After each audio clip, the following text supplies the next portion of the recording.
નમસ્કાર। વરસાદને લઈને આગાહી, કાચા મકાનોના છાપરા ઉડી જાય તેવા પવન ફૂંકાશે। જ્યાં મિત્રો મોટા સમાચાર સામે આવ્યા છે। હવામાન નિષ્ણાત અંબાલાલ પટેલે આગાહી કરી છે કે આગામી 48 કલાકમાં રાજ્યમાં ચોમાસું સક્રિય થશે। સાથે સાથે 17 થી 22 જૂન દરમિયાન રાજ્યમાં સારો વરસાદ થશે। કાચા મકાનોના છાપરા ઉડે તેવા પવનો ફૂંકાશે। વિવિધ જિલ્લાઓમાંથી 2 થી 4 ઇંચ વરસાદ પડી શકે છે, તો દક્ષિણ ગુજરાત અને મધ્ય ગુજરાતમાં સારા વરસાદની આગાહી કરાઈ છે। અરબી સમુદ્ર અને બંગાળની ખાડીમાં લો પ્રેશર બનવાના કારણે વરસાદ થવાની આગાહી કરી છે। અમદાવાદ, ગાંધીનગર, ભાવનગર, લાઠી, બાબરા, અમરેલીમાં વરસાદની આગાહી કરાઈ છે।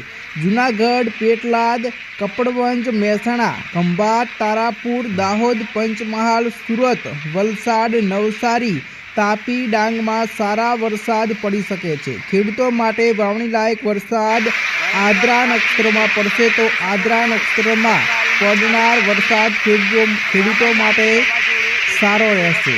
જ્યાં મિત્રો મોટા સમાચાર મળી રહ્યા છે। આ અંબાલાલ પટેલની આગાહી સામે આવી છે, તેમાં સૌરાષ્ટ્રમાં સારો વરસાદ થયો છે। હવામાન વિભાગની આગાહી વચ્ચે ગુજરાતમાં મેઘરાજા મહેરબાન થયા હતા। છેલ્લા 24 કલાકમાં રાજ્યના 25 તાલુકામાં વરસાદ નોંધાયો છે।